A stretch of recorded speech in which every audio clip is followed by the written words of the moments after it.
there, ref. That's, he got the ball. Yes, everybody, welcome back again to the Irish Hotspur. And in this one, we're going to be again sort of taking a look at some news that has happened over the international break, whether we believe much in it. We're going to talk about first, and also we're going to talk about the implications of it. The Spurs Express, one of the Twitter aggregators, have brought up one of Sammy Mockbell's articles, and he said all current indications are that Spurs want to get to the end of the season before reviewing the campaign and coming to a decision over Ange Postecoglou's future. However, the results are likely to dictate how the club approaches the situation from there. And then also as well, from Last Word on Spurs, they brought up an article from Jack Pickbrook at The Athletic saying Ange Postecoglou's Tottenham future is in serious doubt, regardless of what happens over the next 2 months.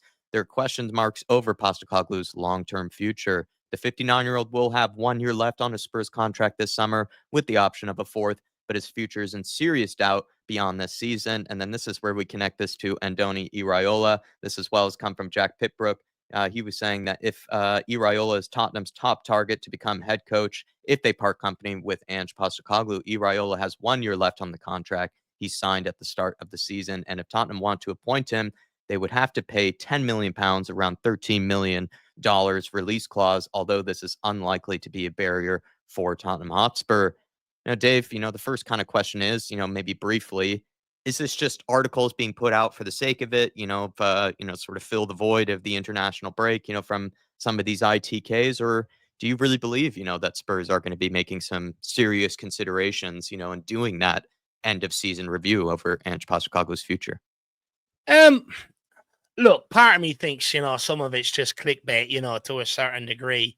It's quiet. It's international week. Not a lot going on. It's easy to make links to around Tottenham right now. We're all going to click on it because we're in such disarray and we're losing so many games. But the reality is, I don't think really anybody really knows what Daniel Levy's sort of decision is right now. I think you can only go off the fact that he's still in the job and just take it from there. Look, with what Jack Pickbrook has said, I think, is it really news? I think me and you have sort of said something similar. We're not ITKs, we're not journals. It's sort of like, I think you'll be in here once the Europa League is out the way. I think that's when it'll probably be reviewed. And I don't think you'll see any review of this situation until then. Yeah. But it's where it comes to Iraola is where I have my sort of, I'm not going to say, what's the right word? I'm not going to say like negatives or stuff like that, but I do find the call for Iraola very, very hypocritical for a number of reasons why. People moan about Ange Postecoglou's style of play. Well, Iraola's principles are more or less the same, playing out from the back, pressing from the front. It's what Postecoglou tries to do. People moan about Postecoglou not being able to close out a result.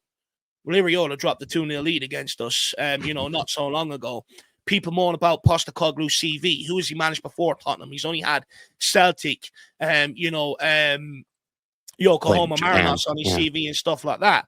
But Iraola, AEK Lannister, Rayo Valladolid, Bournemouth. Rayo Vallecano, Bournemouth. He doesn't exactly have a great CV. So everything that people moans about Postecoglou and then praise Iraola, it's sort of like, well, it's the same thing, just with a different name, to be quite frank with you. And I think the only difference between Iraola and Postecoglou this season is, Jack, the fact that they've played every 7 days for a large part of this season. We've played every 3 days for a large part of this season. Massive difference. He's had more time on the training pitch to work on things. When we're flying out on a Tuesday to Europe, not getting back to Thursday evening, which means Friday's recovery, then you've got Saturday heading into a game in Sunday. It's a massive difference. That's the difference between Postecoglou this season and Iraola. And I'd also argue, when we didn't have Europe last season, Postecoglou finished 5th. Much more higher than what Iraola's going to finish with a Bournemouth team without Europe. And then lastly, it comes down to recruitment. You look at a lot of Bournemouth's recruitment, it's been better than ours.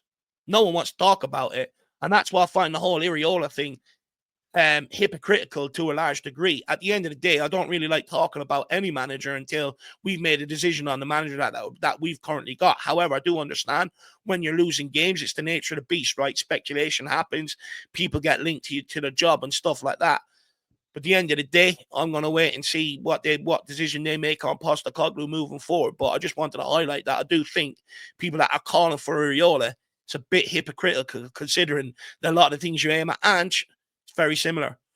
Yeah, I mean, they play in the clubs that Andoni Iraola has managed before. One of them was a Cypriot club, and then the other was Mirandes, which is a La Liga 2 club inside, which I don't remember at any stage has ever cracked into the actual top flight of La Liga. And then before that, Rayo Vallecano, a team that again sort of hovers in and around the lower positions, if not even also as well the second league, in Spain there. So kind of to a degree, you have a point that is his CV, really that much more impressive than Ange Postecoglou's. Well, Ange Postecoglou is better. He's won.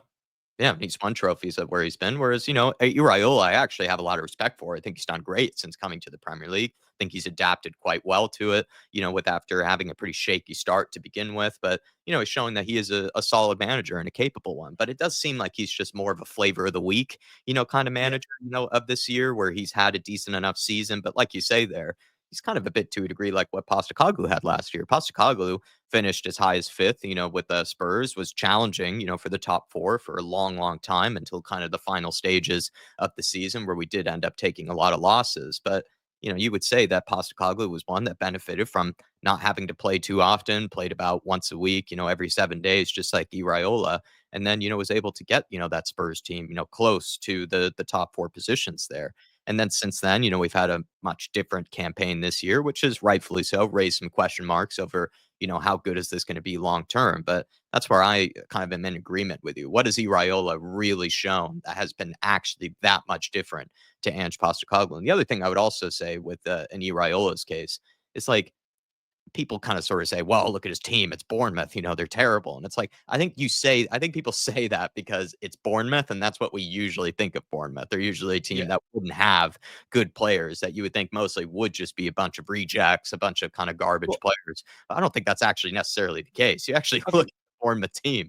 They have some pretty good players that I would probably take over at Tottenham Hotspur. Dean Huijsen, one of the most talented center backs of his age group for a long time, since being at Roma, since being at Juventus. Zabarny is one of the most talented center backs as well in the same age group for the Ukrainian national team. I think he's been playing in the Ukrainian national team, the senior team, since like 18 years of age.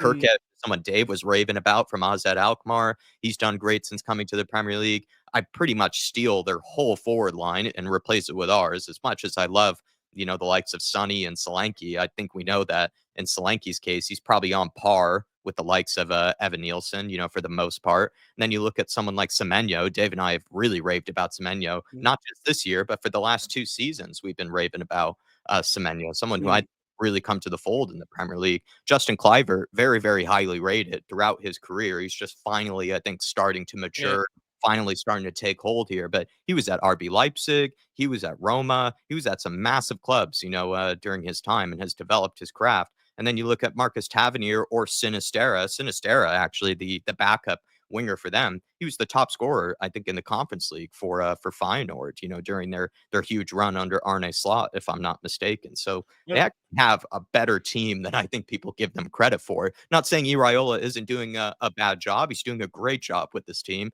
And it's really, I think lifting up this club with Bournemouth and giving them a good shot at Europa League or European football. I mean, that's very impressive. But I think sometimes we sort of are like, oh, Bournemouth, terrible players. It's like you look at that team off to the left, if you guys can make this out there.